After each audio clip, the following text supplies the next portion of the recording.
በእናንተ እይታ የሀገሪቱ የታጣቂነት እንቅስቃሴ ሚሊታሪ እንቅስቃሴ ምንድነው? እኛ መንግስት የወሰደው ኮንትራት 5 ዓመት ከ5 ዓመት ማለፍ የለበትም የሚል አቋም አለው ፓርቲው። ስለዚህ ሁለት የማይሆን ነገር ነው ግን ምርጫ ለመካሄድ ደግሞ አስቻይ ሁኔታ ደግሞ መኖር አለበት። ስለዚህ ያንስ ማን ይሁነው? ይሄ ነው አሁን ኢትዮጵያ ያለችበት እዚህ ላይ። አማራ ክልል ያለው የፋኖ ጦርነት ከፕሪቶሪያ ስምምነት በኋላ የመጣ ነው። ብዙ ሀሳቦች ይነሳሉ እሱ ላይ። እነዚህ ታጠቁ ኃይሎች which is supported by Egypt or በሱዳን ማለት ነው። ይሄ ትውልድ ከህዳሴው በተጨማሪ የባህር በር ጉዳይ አለበት።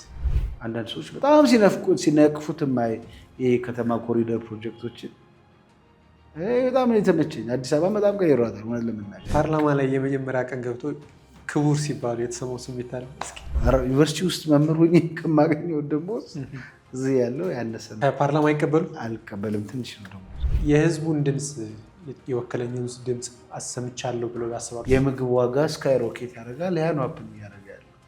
አንድ እንጀራ 30 ብር 40 ብር እየገባ ነው። አንዲት ዶሮ አሁን 2000 ብር እየገባች ነው። በተለይ አሁን ያለውን የኢትዮጵያ ፖለቲካ ሁኔታ መውጫ መንገዳችን ምን ይሆናል? ህገ መንግስቱ ሪሊ ኢትዮጵያውያን የተቀበሉት ህገ መንግስት ነው?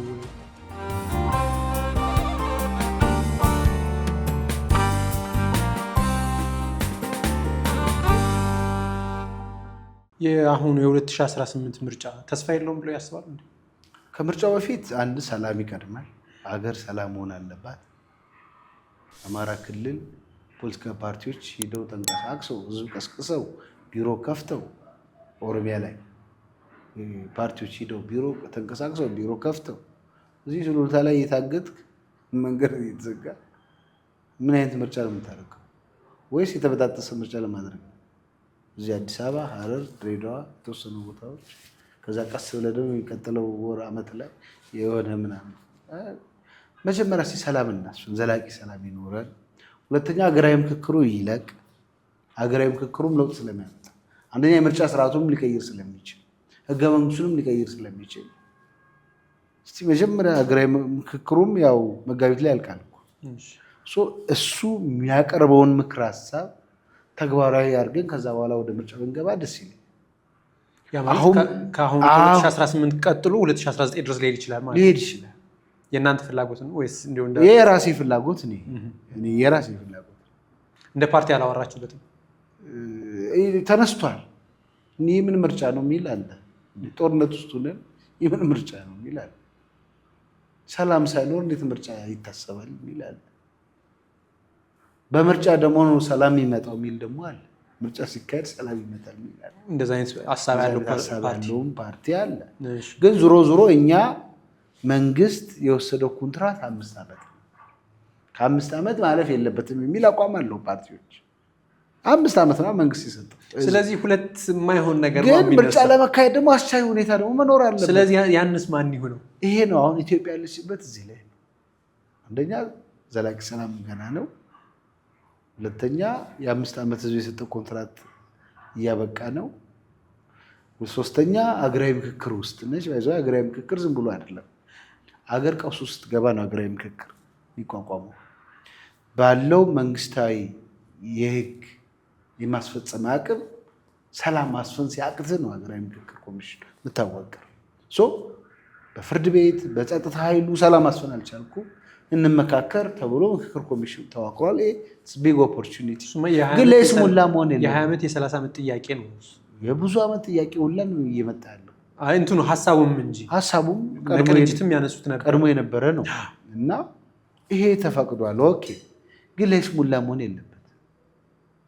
አጀንዳ ኦልሞስት ማት አጀንዳ ተሰብስቧል።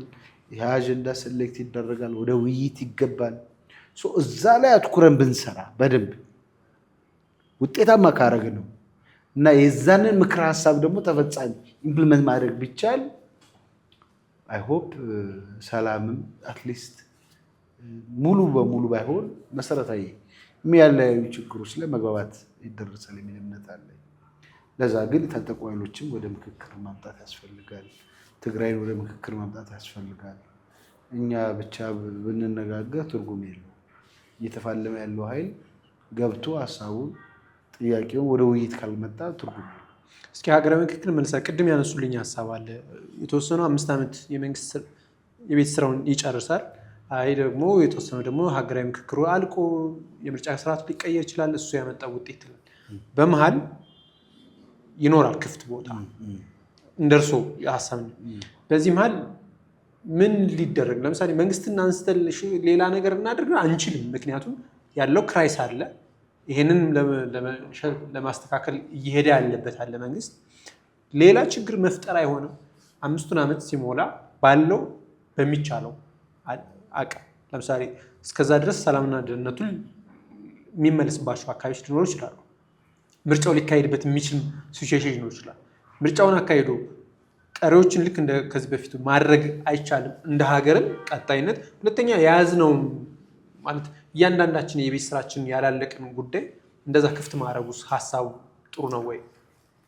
ምርጫ ሁሉን ነገር ይፈታል አይቻልም። ግን ቋሚ መንግስታዊ ስርዓት ይገነባል። ችግር ሊፈጥር ይችላል። ልክ የኬንያን ልምድ መውሰድ ያስፈልጋል።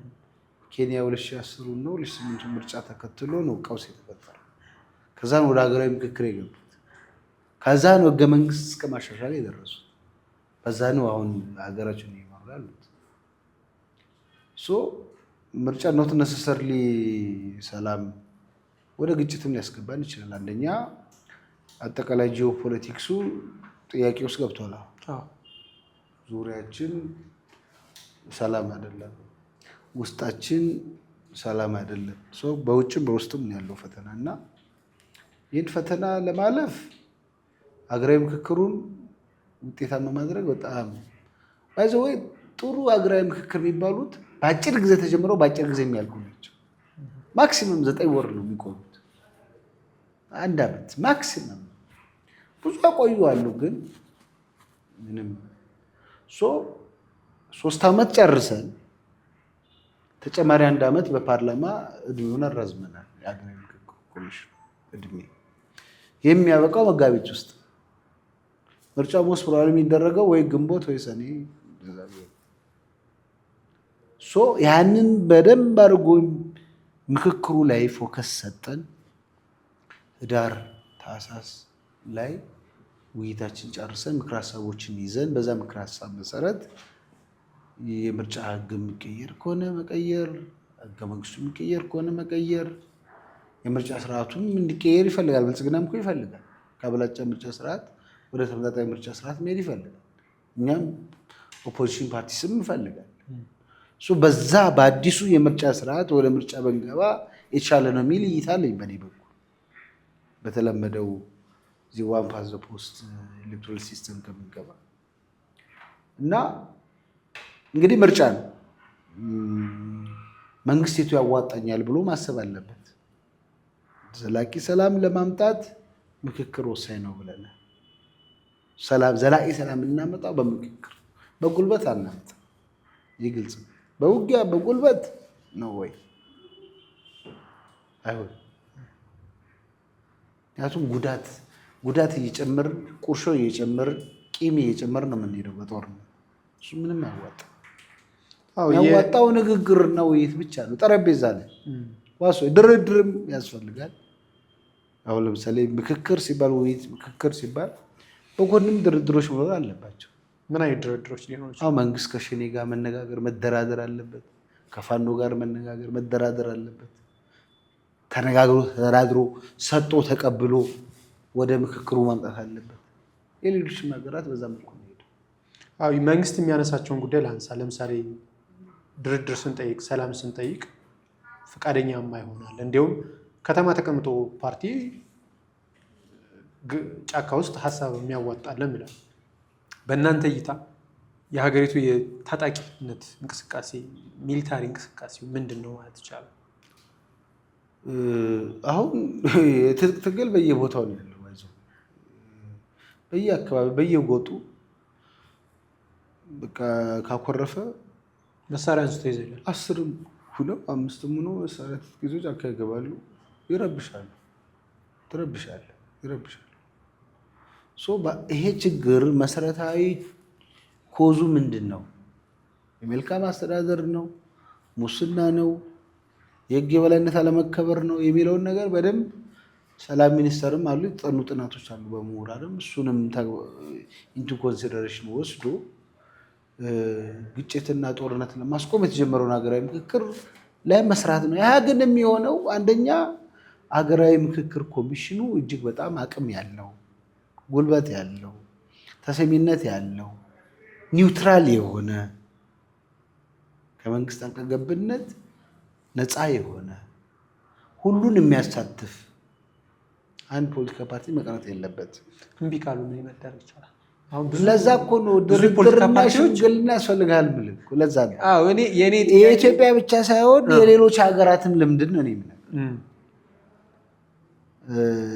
ኖርዝ አይርላንድ ሄደን ነበር፣ የተወሰኑ ፖለቲካ ፓርቲዎች ቤልፋስት ሄደን ነበር። በእንግሊዝ ስር ያሉ ሰዎች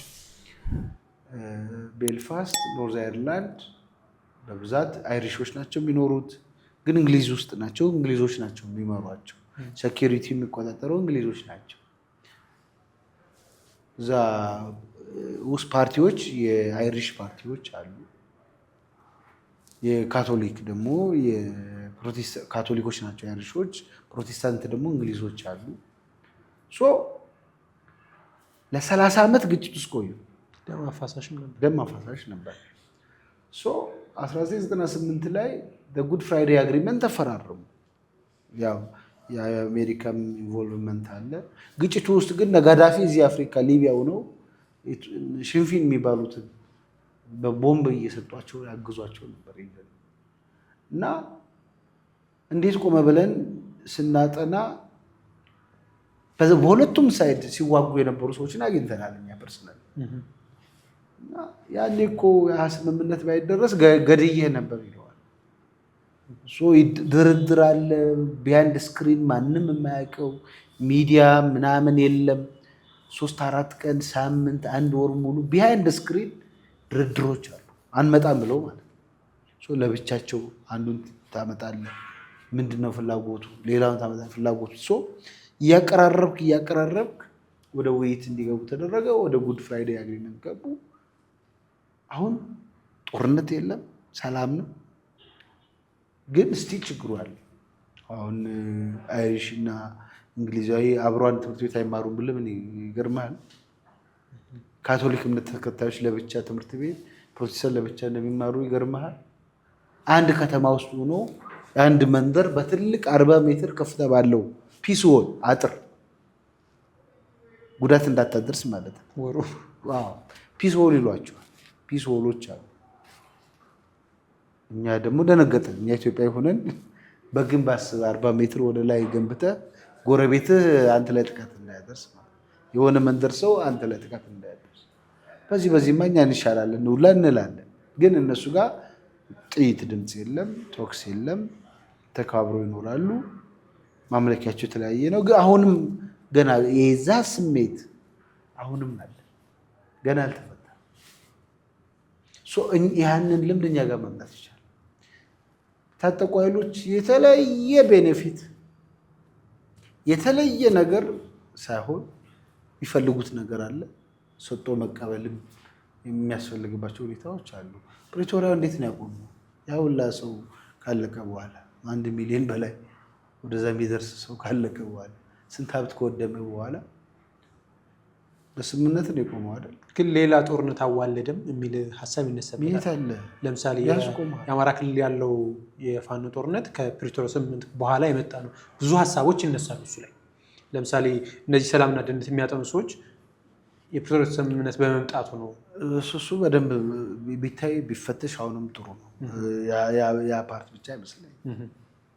ፓብሊክ ዲስኮንተንት ካለ፣ ህዝቡ ጋር ቅሬታ ካለ፣ የመልካም አስተዳደር ችግር አለ፣ ተገፍቻለሁ የሚል ስሜት ካለ ብዙ ነገር ሊያዋልድ ይችላል። ጥያቄ የለውም። ያንን በደንብ ባለሙያዎች ቢፈትሹት እኔ ጥሩ ነው ባይ ነኝ። ከዛ ይልቅ ራሳቸው ይህንን ኃይል የሚመሩትን አካላት እኮ ማግኘት ይቻላል፣ ማናገር ይቻላል። ለምን ጫካ ገባችሁ? ምን እንዲሆን ነው የምትፈልጉት? መነጋገር፣ መወያየት። ሌላ አማራጭ የለም።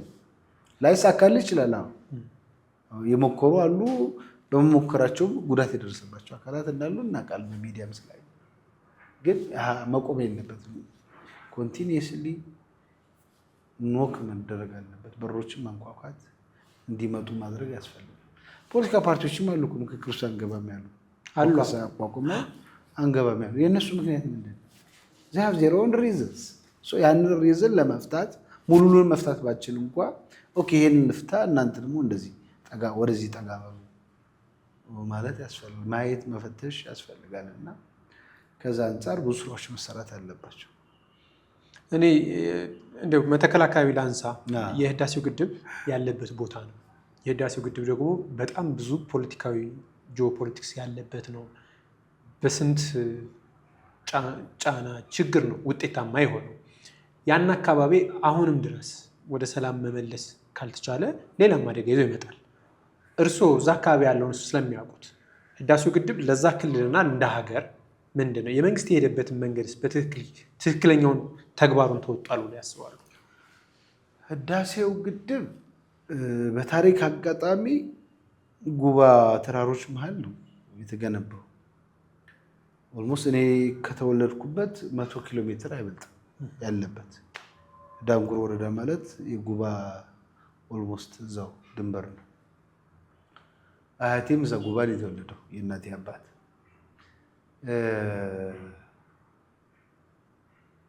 የኢትዮጵያ ሕዝብ ትልቅ ተስፋ ያደረገበት ትልቅ መስዋዕትነት የከፈልበት ፕሮጀክት ምንም ጥያቄ ያለ። መንግስትም መስዋዕትነት ከፍሏል። መንግስት እውን እንዲሆን ማለት ነው። ብዙ ቻሌንጆች ነበሩት እንዳይገደብ። በተለይ ከሱዳን ከግብፅ ጋር የሚነሱ ነገሮች እንደ ቀላል መታየት የለባቸው። ሁለተኛ ያን ግድብም ለማስተጓጎል ብዙ ኃይሎች ድጋፍ ይደረጉ ነበር።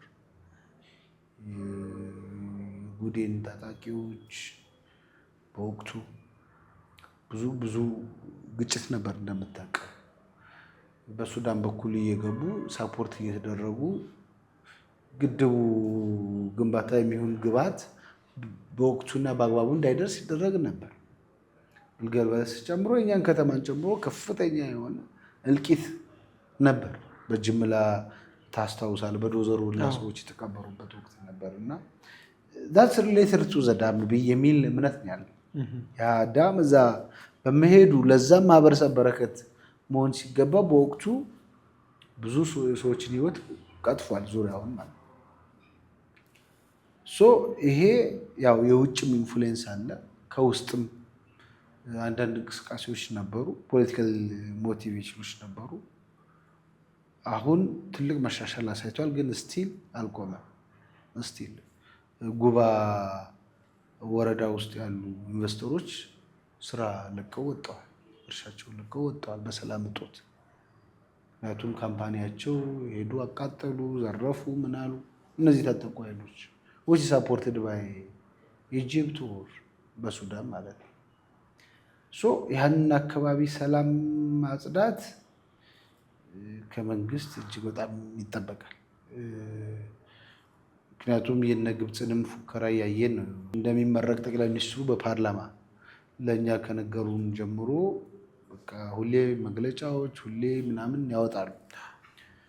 ያን ነገር እንደ ቀላል የሚያየው አይመስለኝም። የኛ ደህንነት የጸጥታ ኃይል የሚከታተሉ ይመስለኛል። በታሪክ አጋጣሚ ኢትዮጵያ አባይ ወንዝ ላይ መጠቀም እንደማትችል የነበሩ የኮሎኒያል አግሪመንት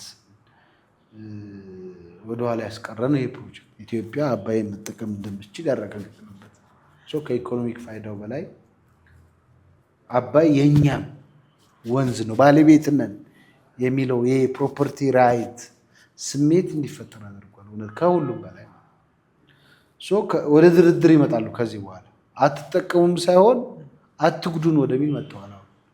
ጉዳት እንዳያደርስብን በፊት መጠቀማቸው የሚያለኛ ፈቃድ ነው የሚል እሳቤው። አሁን ግን ተጠቀሙ ግን ጉዳት አታድርሱ ወደሚለው መምጣታቸው ትልቅ ለውጥ ነው። አትችሉም ከሚል ወደዛ መምጣት ማለት ነው። አሁንም በቂ አይደለም። ያው እንደሚታየው ጥናት ላይ እንዳለው ወደ 4 ግድቦች ይሰራሉ የሚል ነው ፕላኑ አባይ ወንዝ ላይ። በዚህ ፍጥነት አሁን ነገ ተመረቀ፣ ቀጣይ ዊዝን መንዝ ወይም 2 መንዝስ ሁለተኛው ሌላው አባይ ላይ የሚሰራው ግድብ መሰረተ ድንጋይ መቀመጥ አለበት ባይ ነው። በዚህ ፍጥነት እየሰራ ስትሄድ ነው የእነሱንም ጩኸት ማቆም የምችለው። በቃ እንደማይችሉ ሲያውቁት ያቆማል። የህዳሴው ግድብ ብዙ ጊዜ የፖለቲካ ፓርቲዎችንም የሚያለያየ ሀሳብ ነበረ። ሲጀምር ትዝ ይሎት እንደሆነ የወያኔ ፕሮጀክት ነው፣ ድምፅ ለማፈን ነው የሚሉ ድምፆች ይነሱ ነበር። አሁንም ሀገራዊ ጉዳይ በሆነ ጉዳይ ላይ ሀሳባችን የሚለያየው የተለያየ ሀሳብ የምንይዘው የሚለውን ነው። እዛ ላይ እኔ የተለየ ሀሳብ ነው ያለኝ። ይመለከቱታል ብዬ ስለማስብ ህዳሴ ግድብ የብልጽግና ብቻ ፕሮጀክት ነው የሚል እምነት የለኝ። የኢትዮጵያውያን ፕሮጀክት ነው። እኔም እንደ አንድ ኢትዮጵያዊ 3-4 ጊዜ ቦንድ ገዝቼ የራሴ ግድብ ነው የሚል ነው ያለኝ እና የጋራ ምክር ቤቱ ሰብሳቢ ያለው እንደዚህ አይነት ብዥታዎች ሊኖሩ አይገባም በሚል የ60 ፖለቲካ ፓርቲ አመራሮችን ይዤ ሄጃለሁ። ህዳሴው ግድብ እኔ ራሴ ሰብሳቢ እያለሁ የዚህ የጋራ ምክር ቤቱ ሰብሳቢ እያለሁ እና የነበረው እይታ በጣም ታምር ነበር። ሰው እዚሁ ነው የሚያወራውና አክቹዋሊ እዛው ዳሙ ላይ ሆነው ሲያዩ ደነገጡ። ሁሉም ሰው ወጥቼ መግለጫ ካልሰጠው ነው ያለው። እንደዚህ ነው እንደ በቃ እኛ እኮ አልመሰለም። ምክንያቱም የተሰራው ግንባታ ከተራራም በላይ የሆነ ረጅም ወደ ላይም ወደ ጎን በፍጹም በኢትዮጵያውያን ሀብት ገንዘብ ሊሰራ የማይችል እዛ ወንዙም በዛ በአናቱ ላይ ሲፈስ ስታይ እዛ ውስጥ ገብተ ኤሌክትሪክ ማመንጨት ከጀመረ በኋላ ነው የሄድነው። አክቹዋሊ ከ2 ዓመት በፊት መሰለኝ የሄድነው። መንገዱ ግን አስቸጋሪ ነበር። ከአሶሳ እዛ እስክንደርስ ድረስ አቧራው፣ ገጩ ያን ሁላ እየተናደደ እየተበሳጨ የሄደ ፖለቲካ ፓርቲ መሪ ልክ ህዳሴው ግድብ ጋር ሲደርስ ብራይት የሆነ ፊት፣ እውነቴን ነው በሩቁ በወሬና በአክቹዋል ስታየው እና የሁሉም ፖለቲካ ፓርቲዎች አመለካከት ተቀይሯል። ሁለተኛ እንደ ፓርቲ እኛ የምናስበው መንግስት ጋር መተባበር ባለብን ጉዳይ ላይ እንተባበራለን። ገዢው ፓርቲ ላይ በልማት ላይ፣ መንገድ ላይ፣ መሰረተ ልማት ላይ፣ ልማታዊ በሆኑ ሀገራዊ በሆኑ ብሔራዊ ጥቅሞች ላይ የእኛም ጭምር ስለሆነ እኛም ዜጎች ስለሆንን እንተባበራለን። መተባበር አለብን የሚል እሳቤ ነው ያለው። ፉክክሩን ግን አብሮ መሄድ አለበት። ሁሌ ማጨብጨብ ሳይሆን አልፎ አልፎ ደግሞ መንግስት ሲሳሳት ተሳስተሃል፣ ትክክለኛው መስመር ይሄ ነው፣ ይሄኛው ፖሊሲ ለህዝባችን አያዋጣም፣ ለውጥ ለማምጣት ሰንቸሪ ይፈጃል፣ በዚህ መስመር ብንሄድ ግን በ10 ዓመት ውስጥ በ20 ዓመት ውስጥ ሀገራችንን በኢኮኖሚ በፖለቲካው በማህበራዊ ዘርፉ ማሳደግ እንችላለን፣ የትምህርት ፖሊሲ ይህን መምሰል አለበት የሚሉ ለፉክክር የሚመቹ የፖሊሲ አማራጮችን ማቅረብ አለባቸው ፖለቲካ ፓርቲዎች። ትብብርና ፉክክርን በሚዛኑ አድርገን መንቀሳቀሱን ያለብን የሚል ነው በእኔም በኩል ያለው። በእኛም ፓርቲ በኩል በሌሎችም እንደዛ መሆን ያለበት የሚል እሳቤ አለን። ጭፍን ጥላቻ የለንም። የሚሰራውን ነገር እናደንቃለን። ያውን አንዳንድ ሰዎች በጣም ሲነቅፉት ይሄ ከተማ ኮሪደር ፕሮጀክቶችን በጣም የተመቸኝ። አዲስ አበባ በጣም ቀይሯታል። እውነት ለመናገር ወይ ጉዳት የለውም ወይ ጉዳት ነበረው። አንድ ነገር ስሰራው ስፒል ኦቨር ኢፌክት አለው። እሱን መቀነስ፣ ኔጌቲቭ ስፒል ኦቨር ኢፌክቱ መቀነስ መቻል አለበት። መንግስት እንደምንም ጥረት አድርጎ ትልቅ ጉዳት እንዳይደርስ ማለት ህዝቡ የተፈናቀለው ላይ ቢያንስ መኖሪያ ቤት እንዲያገኝ እነሱ ስራዎች ተጠናክረው መስራት አለባቸው። ግን ልማት ስሰራ የሚጎዳ አካል አለ። በአንዳንድ ከተሞች ይሰሩ ያሉ ፕሮጀክቶች፣ አሁን ጅማ እየተሰሩ ያሉ ፕሮጀክቶችን ከተወሰኑ ፓርቲዎች ጋር ሆነን በቅርቡ ሄደን አይተን እዛ ጅማ ነበር ሄድኩኝ። እኔ ጅማን የተማርኩት ብያለሁ። ጅማ በኃይለ ሥላሴ ጊዜ በጣም ትልቅ ከተማ፣ በጣም ያደገች ከተማ ነበረች። ከኃይለ ሥላሴ መውረድ በኋላ ደግሞ እጅግ በጣም በአንድ የዘጨለች ወደኋላ የቀረች፣ በተለይ በደርግ ሰዓት ዝቅ። እኛ ስንማር ጅማ በጣም ከአዲስ አበባ ቀጥሎ የከተማ አውቶቡስ ያላት ከተማ ነበረች።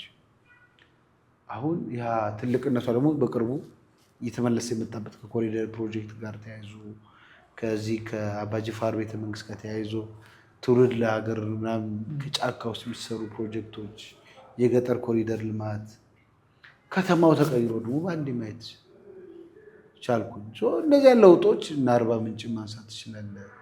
ባህር ዳር ላይ፣ ጎንደር ላይ፣ ከተሞች ላይ ቢያንስ አርባናይዜሽን በጣም እየሰፋ ያደገበት ሂደት አለ። ወደፊት ደግሞ አንድ ሀገር ሲያድግ አርባናይዜሽን እየተስፋፋ የህዝቡ ፍሰት ከገጠር ወደ ከተማ እየሆነ ያኗኗሩም ዘይቤ ወደ ኢንዱስትሪላይዝድ ይወቅ ስትሄድ ከተሜነት እየጨመረ እያደገ ነው የሚሄደው። ይህንን አፕሪሺየት ማድረግ አለብን እንደ ፓርቲ። እሱን አፕሪሺየት እናደርጋለን። ዲስ ኦል ሲደረግ ግን ቅድም እንዳልኩ ጉዳቱ መጠኑ እንዳይተልቅ እዛ ላይም ደግሞ ሶሻል ሴኪሪቲ ስራዎችን መንግስት አጥብቆ መስራት አለበት የሚል እይታ ነው በእኛ በኩል ያለው እና ሁሉንም በጭፍን አንቃወም። ህዳሴው ግድብ ለኢትዮጵያውያን ሳይሆን ለአፍሪካም ኩራት ነው። ጠላቶችን አንገት ያስደፋን፣ የማይደፈረውን የደፈርን ነው። ባይዘው ኃይለሥላሴ ሊመሰገኑ ይገባል። በዚህ ሀሳቡን ያመነጩት በአሜሪካውያን ያስጠኑት እሳቸው ናቸው። ከእሳቸው ቀጥሎ መንጌም ትራይ አድርጓል። ጣና በለስ ላይ እኮ ፓዊ አካባቢ ያለውን እኮ የሰራው መንጌ ነው። ቀላል ሰው አይደለም። እንደውም እኮ መንግስት ይወረዳል። አዎ እሱ ላይ በደንብ ሰርቶ የአርባ ምንጭ ጨርቃጨርቅ ፋብሪካ ምናምን እሳቤ መሪዎች ምንም ሆነ ምንም የራሳቸው በጎ ነገር አላቸው ጥሎት የሚያልፉት። መለስ ባይደፍረው ኑሮ እስካሁን አይጀመርም ነበር በእርግጠኛ። እሳቸው ደግሞ የጀመሩት የግብፅን የፖለቲካ እንቅስቃሴ አይቶ እጅግ በጣም እርስ በርስ ግጭት ውስጥ የአረብ አብዮቱ በተነሳበት ሰዓት ነው እሳቸው እዛ ውስጥ የገቡትና እድሜ ኑሯቸው ሲመረቅ ባዩ ደስ ይለኝ ነበር። ሳያዩት ወዲያው በአመቱ ነው ያረፉት። እሳቸውም የራሳቸው ድርሻ አላቸው። አቶ ኃይለማርያም ደሳለኝም እንደዚሁ ከፍተኛ የሆኑ ጫናዎች ተፈጥረው ነበር ህዳሴው ግድብ ለማስተጓጎል። ከሱዳኑ መሪ አልበሽር ጋር ከአሁኑ ግብፅ መሪ አልሲሲ ጋር ሶስትዮሽ ስምምነቶች 2015 ላይ በካርቱም ከተማ የተደረጉ ዲክላሬሽኖች 10 ፕሪንሲፕል ያለው ዲክላሬሽን ቀላል አይደለም።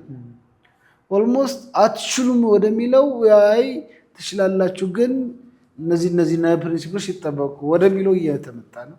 አሁን ደግሞ በአብይ ዘመን እንደምንም ወደኋላ የቀረ የነበረው ፕሮጀክት እንዲፋጠን ተደርጎ የዚህ ትውልድ አካል መሆን ቀላል አይደለም። ይሄ ትውልድ ከህዳሴው በተጨማሪ የባህር በር ጉዳይ አለበት ማለት ሀሳቡ ጠንክሮ መጥቷል። ይህ ሀሳብ ግን የ1997 የምርጫ ክርክር አንዱ ሀሳብ ነበረ። እውነት ነው። ከዛ በሂደት ከለውጡ በኋላ ደግሞ ተነስቷል። እንደ መንግስት በእርሶ እይታ ወይም በፓርቲው ደረጃ የባህር በር እንዴት ይመለከተዋል? እኔ እንግዲህ ስወለድ 75 ነው አልኩ 83 ኦልሞስት ሁለተኛ ክፍል አንደኛ ክፍል እንደዛ የገባሁበት ጊዜ ነው። እንግዲህ የባህር በር ያጣንበት ጊዜ አሰብ ሲባል አውቃለሁ። አባቴ አስተማሪ ነው። ደርግ ደግሞ በሀገር ፍቅር ላይ ቀላል የሚባል አይደለም። አልሰጥም ብሎ ተፋልሟል። ባይዘው ደርግ ኤርትራን ቆርጦ ቢያስረክብ ኖሮ እስካሁን በስልጣን ሊቆይ ይችል ነበር።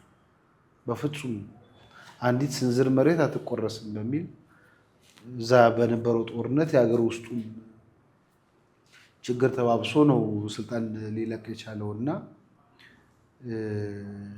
አስታውሳለሁ የባህር በር ሲኖረን ቢያንስ እናሰብ ባህር ወደባችን እንደነበረ አውቃለሁ። ጩጬ በሆንም አውቃለሁ። አሁን ይሄ መመለስ አለበት የሚለው እሳቤ በድፍረት መምጣቱ በጣም የሚገርም ነው፣ የሚደነቅ ነው።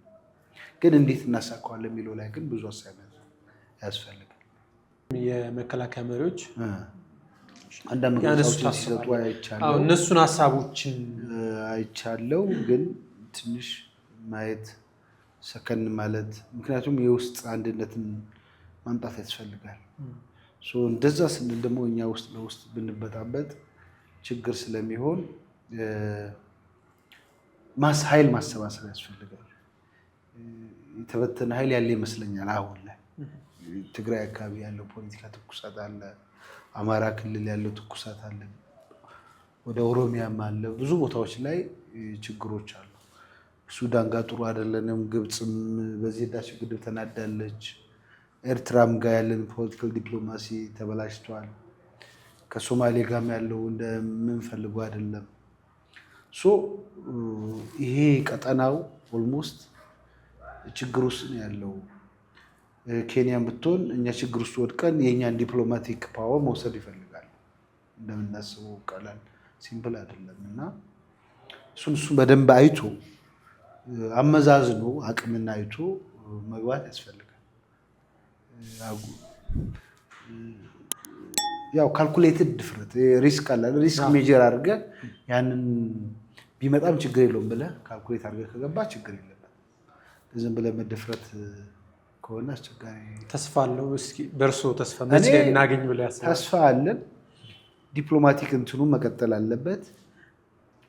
ሀገራዊ አንድነቱ ማምጣት አለብን። ምክክሩ ማሳካት አለብን። በሂደት ግን ፎርሹ በዚህ ግለት ከቀጠለ ፑሽ ማድረጋችን በዓለም መድረክ ላይ በተለያዩ መድረኮች ላይ እንደዚህ ሾዎች እየተነሱ መነጋገር ከተቻለ አንድ ቀን ላይ እናሳካለን የሚል እምነት አለ። ፓርላማ ላይ የመጀመሪያ ቀን ገብቶ ክቡር ሲባሉ የተሰማው ስሜት አለ? እስኪ እኔ ያው የተከበሩ ክቡር ልዩነቱ አይገባኝም ነበር። የተከበሩ የሚባሉት ተመራጮች ናቸው። ክቡር የሚባሉት ግን ትልቅ ሰው ስልጣንም ላይ ያለ ቢሆን ተመራጭ ካልሆነ ክቡር ተብሎ ነው የሚጠራው እና የተከበሩ ዶክተር መብራቱ ሲባል እኔ ትንሽ እንትን ብሎኛል፣ ግር ብሎ አይ ደስታ አልተሰማኝም ነበር። የሆነ በቃ ያራቀኝ ነገር ነው የመሰለኝ። የሆነ በጣም ወይ ሽማግሌ ወይ ትልቅ ሰው ያደረገን የመሰለኝ ለመናገር እና በጣም የማውቃቸው ጓደኞቼም ቤተሰቦቼም የተከበሩ እያሉ ይጠሩኛል። አሁን ኧረ እባካችሁ ተው እያልኳቸው ብዙ ጊዜ ፕሮፌሰር ብርሃኑ ነጋ ዝም ብላችሁ ክቡር የተከበሩ ምናምን ትላላችሁ ይላል አንዳንድ ሚዲያዎች ላይ መድረኮች ላይ። በጣም ያደገች የምትከበር አገር ኑሮን የተከበሩ ብንባል በጣም ደስ ይለኛል። ሁለተኛ ሮላችንን በአግባቡ መፈጸም ስንችል፣ ፓርላማ አባል ትልቅ ነው ስልጣኑ ህገ መንግስቱ ላይ እንደምልህ እኔ ፓርላማን ስጠብቀው በጣም ትልቅ አድርጌ ነው የጠበቅኩት እውነት ለመናገር። ያው ምክንያቱም የሁሉም የበላይ ነው፣ የጠቅላይ ሚኒስትሩም የበላይ ነው ህገ መንግስታዊ ስልጣን። ጠቅላይ ሚኒስትሩን ጠርቶ ማናገር፣ መወያየት፣ መገምገም፣ ሚኒስትር መስሪያ ቤት ስራ አስፈጻሚ በሙሉ የመቆጣጠር የማስተካከል ህግ የማውጣት ትልቅ የሀገሪቱ ስልጣን የፓርላማ ስልጣን ወይ ስሙ አለ፣ ግን በተግባር ሪሊ ፓርላማ አባል ያለው ክብር በስም ከስም ውጭ በተለያዩ ነገሮች ሲቸገሩ እናያለን። ኑሮም ደሞዛቸው ስታይ ትስቃለህ። ከእኔ ድሮ ከማገኘው ደሞዝ ያነሰ ነው። ዩኒቨርሲቲ ውስጥ መምህር ሆኜ ከማገኘው ደሞዝ እዚህ ያለው ያነሰ ነው እና ደሞዜንም አልቀንስም ብዬ አሁን እኔ ከዩኒቨርሲቲ ነው ደሞዝ ከፓርላማ አልቀበልም። ትንሽ ነው ደሞዙ። መኖር ስለማያስችል ነው። እነሱ አዲስ አበባ ውስጥ ሆነ በዛ ደሞዝ የተከበሩ ተብሎ መጥራት ብዙ ያሳፍራል። ስሙና ያንተ ስታተስ መንግስት የሚከፍልህ ነገር አይገናኝም፣ አይመጣጠንም። እነዚህ አልጠበቅኩም። ምክንያቱም እዚች ጎረቤታችን ናይሮቢ ውስጥ አንድ የምክር ቤት አባል ከ10 ሺህ በላይ ዶላር ይከፈለዋል። ቤት፣ መኪና ምናምን ነገር ቢሮም ይኖረዋል። እዛ የተመረጠበት አካባቢም ቢሮ ይኖረዋል። በየቀኑ ህዝቡ የሄደ ተወካያችን ይሄን ነገር እንዲያነሳ በሚል ህዝቡ ቢሮ ሄደ ይሰጣል። ከዛ ቢሮ ለአንተ ይላካል። አንተ ምክር ቤት ውስጥ አነሳለህ። ኦፊስም እዛም ይኖርሃል፣ እዚህ ምክር ቤት ውስጥም ይኖርሃል። በደንብ ትንቀሳቀሳለህ። ግን እንደጠበኩት አይደለም። ፓርላማ በህገ መንግስታዊ ስልጣኑ በሰጠው ልክ አይደለም ፋንክሽን እያደረገ ያለው ቢሎዛት። የፓርላማ አባላት ራሳቸው ጉዳዩን ህገ መንግስቱ በሰጣቸው ስልጣን ስለማይጠቀሙ ነው ወይስ ምንድን ነው? የመጣንበት ስርዓት ነው። ፍራቻ አለ። ለ5 ዓመት ነው ምክር ቤት ውስጥ የምትቆየው። ከ5 ዓመት በኋላ ስራ ፈልገ ነው የምትገባው። ስትገመግም የነበረው ስራ አስፈጻሚ እሱ ቀጣሪ ነው ማለት ነው። አሁን ጠንከር ብለህ ከሄድክበት ነገ ላይ ፓኬጅ ስራ ፈልገ ግባ ደግሞ አንተ እዚህ ምን ሰራለህ ይላል። ዌል ገና ስርዓት ሲስተም ማበጀት ጋር ገና ነው። ግን እኔ ስላየሁት ወደፊትም ስለማይቆጨኝ ባልገባ ኑሮ ሁሌ ካልገባው ብዬ መከራዬን ፍዳይ ላይ አይችል ነበር። አሁን ገብቼ ስላየሁት በአንድ ጎን ደስ ብሎኛል። ስቃዬን መከራዬን ይቀንስልኛል። ያለ መከሰስ መብት ስላሉት አይ እሱ ያላቸውም የታሰሩ ስላሉ ብዙም እንትን አለኝ። ብዙም ኮንፊደንስ የለኝም። ያለ መከሰስ መብት ስላለኝ ኮንፊደንስ የለኝም። ግን ቢያንስ እድል ካገኘው የህዝብን ችግር አነሳለሁ። ቦልድሊ ማለት የሚሰማኝን ፊሊንግ እናገራለሁ። ቦልድሊ ይሄ ትልቅ ነገር ነው። ድምፅ መሆን መቻል ትልቅ ነገር ነው። አንድ ነኝ ከኔ ፓርቲ ከማህበረሰቡም አንድ ነኝ ከዛ አካባቢ ማህበረሰብ እኔ አንድ ብቻ ሆኜ የውሳኔን ላስቀይስ አልችልም። ግን ድምፅ ማሰማት ይችላል። ኢንፍሉዌንስ ማድረግ ይችላል። አንዳንድ የገዢው ፓርቲ አባላትም የኔ ሀሳብ የሚደግፉ አሉ። እዛ ውስጥ ይደግፋሉ። አብሮ የሚቃወሙ ይኖራሉ። ታቅቦ የሚያደርጉ ይኖራሉ። ሀሳቡን ደግፈው ግን በድምፅ የድርጅት አሰራር ነው በሚል የመጣውን ነገር በሙሉ የሚቀበሉ አሉ። ይሄ ነገር መስተካከል አለበት።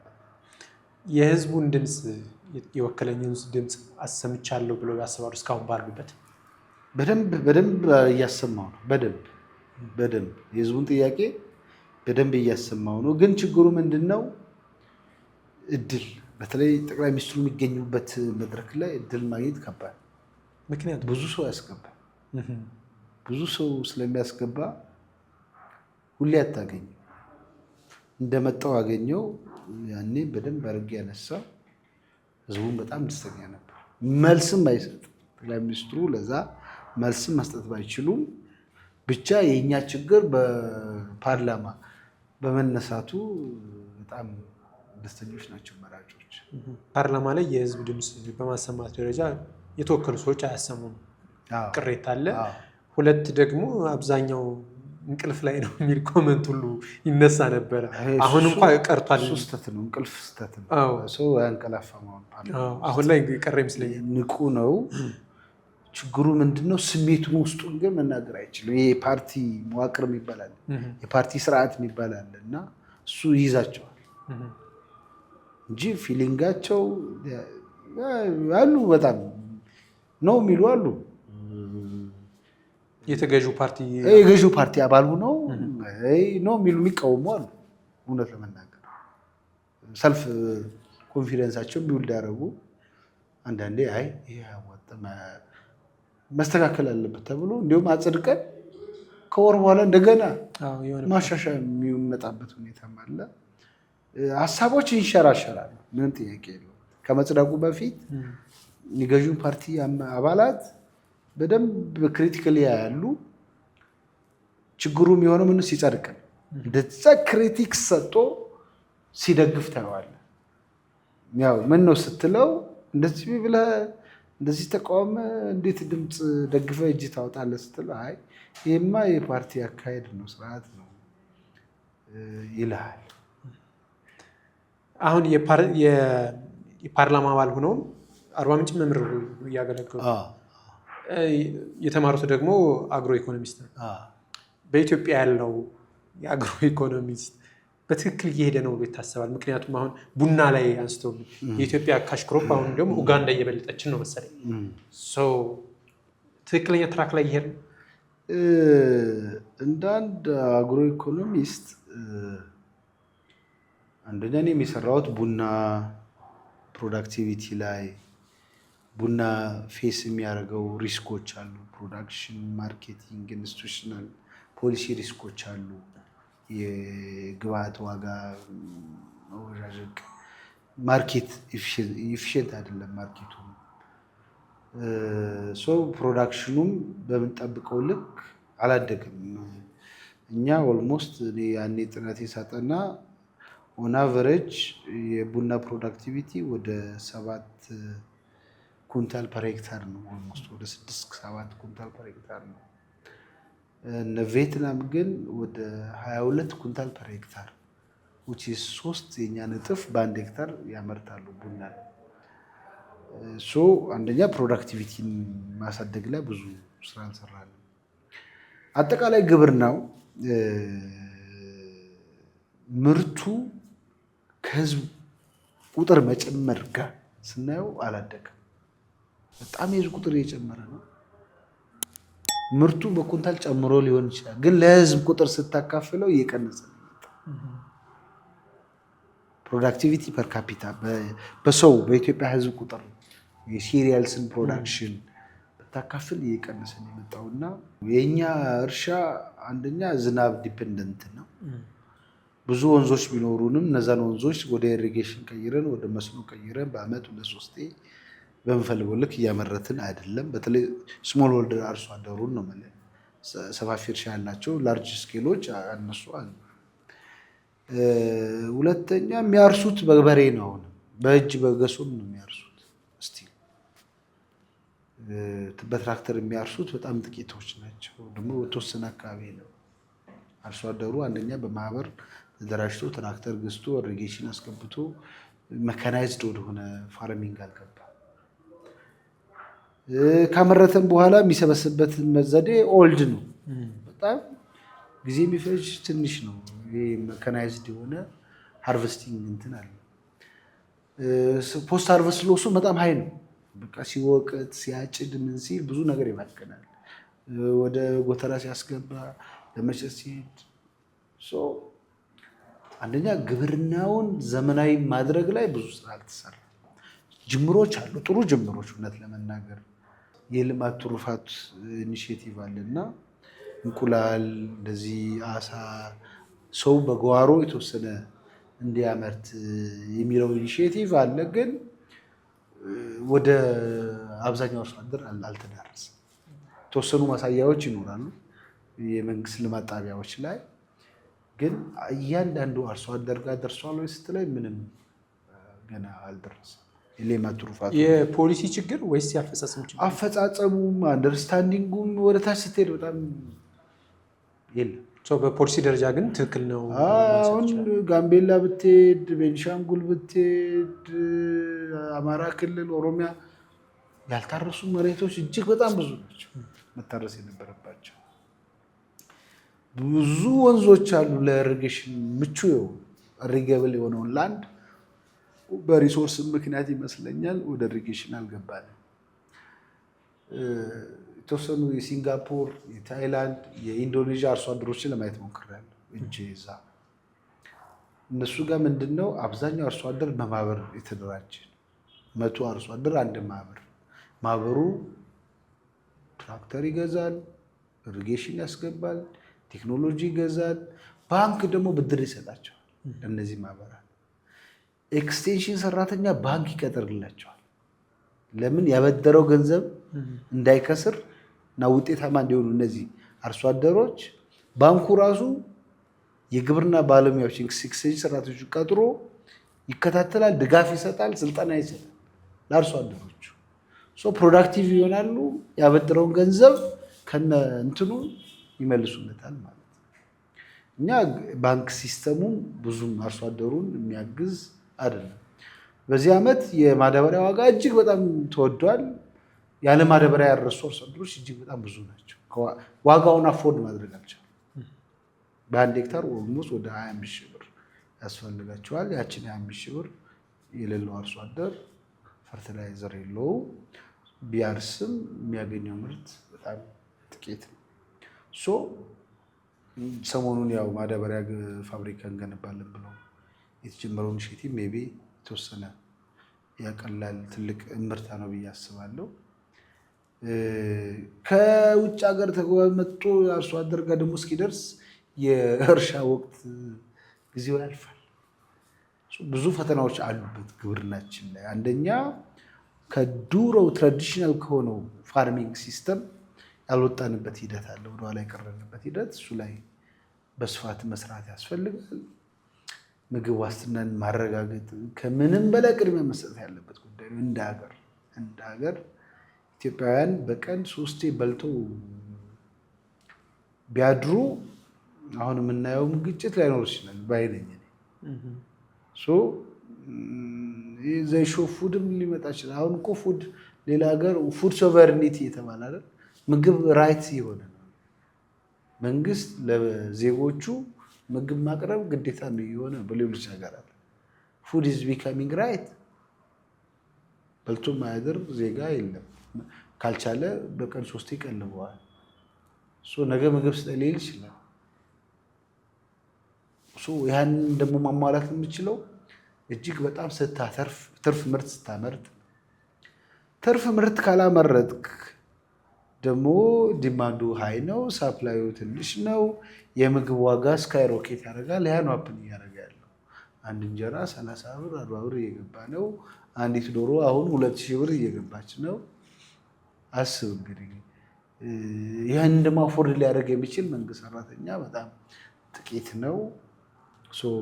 ይሄ ነገር ተደማምሮ የተለያዩ ማክሮ ኢኮኖሚክ ፈተናዎች ውስጥ የሚያስገባን ነገር አለ።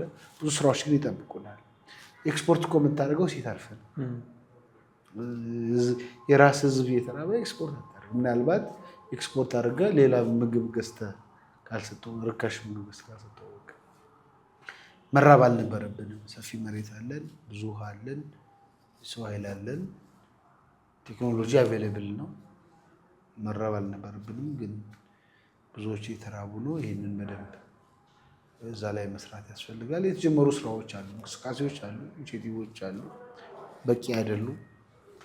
ሁለተኛ ኢኒሼቲቮች ይፈጠሩና ታች ሳይደርሱ ሌላ ተጨማሪ ሌላ ኢኒሼቲቭ ይመጣል። እሱ ላይ በደንብ መንግስት ትኩረት አድርጎ መስራት አለበት የሚል ሀሳቤ ነው በእኔ በኩል። እንደ መጨረሻ የማነሳው በተለይ አሁን ያለውን የኢትዮጵያ ፖለቲካ ሁኔታ መውጫ መንገዳችን ምን ይሆናል? በእርሶ ሀሳቤም በኦሮሞ ዲሞክራሲያዊ ፓርቲ በኩል ማሳብ ካለ። መውጫው ሀሳቤ ያው እንደሚታወቀው ፖለቲካችን የተንገራገጭ ነው። ስልህ ስቴብል አይደለም፣ አንስቴብል ነው። ግጭት ካለ ፖለቲካ ስቴብል አይሆንም። ግጭት ሊቆም የሚችለው የፖለቲካ መረጋጋት ሲፈጠር። የፖለቲካ መረጋጋት እንዴት ይፈጠራል? ፖለቲካ ቁርሾዎችን መፍታት አለብህ። ስትራክቸራል የሆኑ ቁርሾዎች አሉ፣ ከማህበረሰቡም ዘንድ ያሉ፣ በመንግስታትም ዘንድ ያሉ ችግሮች አሉ። ይዘናቸው ለዘመናት የመጣናቸው ችግሮች፣ እነሱም በዘላቂነት መፍታት ያስፈልጋል። ሁለተኛ የጋራ የሆነ የፎርማል ኢንስቲቱሽናል ስትራክቸር ያስፈልገናል። ህገ መንግስቱም ቢሆን ፎርማል የሆነ ፖለቲካል ኢንስቲቱሽን መገንባት አለብን። ህገ መንግስቱ ሪሊ ኢትዮጵያውያን የተቀበሉት ህገ መንግስት ነው ወይ?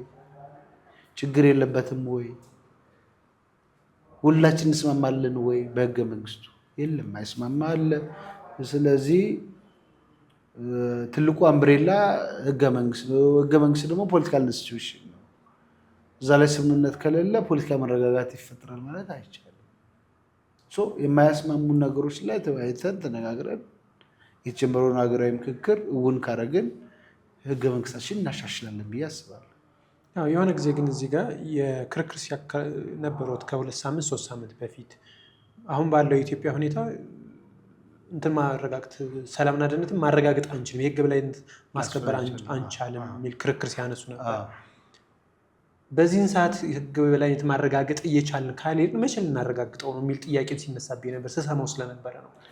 እሱን የምናረጋግጠው እንዳልኩ የፍትህ ተቋማት፣ የጸጥታ ተቋማት፣ የሶስቱ የመንግስት አካላት ገለልተኝነትና ሴፓሬሽንና ቼክ ኤንድ ባላንስ እናረጋግጥ፣ ፖለቲካችንም ስቴብል ስናደርግ፣ ጦርነት ውስጥ ሆነ፣ ግጭት ውስጥ ሆነ፣ ኑሮ ውድነት ውስጥ ሆነ፣ ሙስና እንደፈለገ ኦልሞስት እንደተፈቀደ አይነት ሁኔታ አሁን እኮ የተፈቀደ ነው የሚመስለው። መንግስት ኦልሬዲ እየቆረጡ ነው። ህጋዊ ነው የሚመስለው እኮ ሙስና። በመንግስት ደረጃ ግራንድ የሚባል ሙስና የለም የሚል ሀሳብ አለ። እሱ እሳቤ ላይ እኔ የተለየ ሀሳብ አለኝ። ምን ዋዳስ ሚን ግራንድ ለምሳሌ ትልልቅ የሆኑ ፕሮጀክቶች ላይ የሚደረግ ሙስና የለም ማለት ቢሮ ውስጥ አስተዳደራዊ የሆኑ አርሶ አደር ጋር ሊደርስ የሚችል ገንዘብ በአንድ ቢሮ ኃላፊ ኪስ ገብቶ አንድ ቢሮ ኃላፊ ህንፃ ከሰራ አዲስ አበባ ውስጥ ከሀገር ውጭም ከሰራ ከዚህ በላይ ምንድን ነው የሚፈለገው? ማረጋገጫ ይኖራል። ህንፃ መቼም ለህንፃው ጎማ ገጥመው ገፍቶ አይወስዱት። ግን ህንፃዎች ምን ያህል ኳሊቲያቸውን እንደጠበቁ ባይዘወይ አሁን ኢትዮጵያ ውስጥ የሚሰሩ ፕሮጀክቶች በሙሉ የዋጋ ማሻሻያ የተባለ ብዙ ገንዘብ ተጨምሮባቸው በ200 ሚሊዮን ይሰራ ነበር መጀመሪያ ላይ። እንደዛ ከሆነ ኮንትራክተሩም ያውቃው ጊዜ ያራዘመ ጊዜ ሲራዘም ዋጋ ንረት አለ። ዋጋ ንረት ኮንሲደር ደረግ ተጨማሪ ገንዘብ ቢቋረጡም አሉ። ግማሽ ላይ ብዙ ገንዘብ ወጥቶባቸው ሳያልቁ ሁለተኛ 3-4 እጥፍ ተጨምሮባቸው የሚያልቁ ፕሮጀክቶችም አሉ። እዛ ውስጥ ትልቅ የሆነ ሙስናዎች አሉ። ሰው ለስልጣን የሚጋደለው እኮ ስልጣን እኮ የሀብት ምንጭ ስለሆነ ነው፣ ሌላ አይደለም። ፓርቲዎችም ስልጣን ካገኙ የሀብት ምንጫቸው ፓርቲዎች ሳይሆን በመንግስት ውስጥ ያሉ እርስ በርስ እኮ በቃ ለመሾም እኮ ገንዘብ ይከፍለዋል። ቀበሌ አስተዳደር የለም ለወረዳው አመራር ገንዘብ ይከፍለዋል።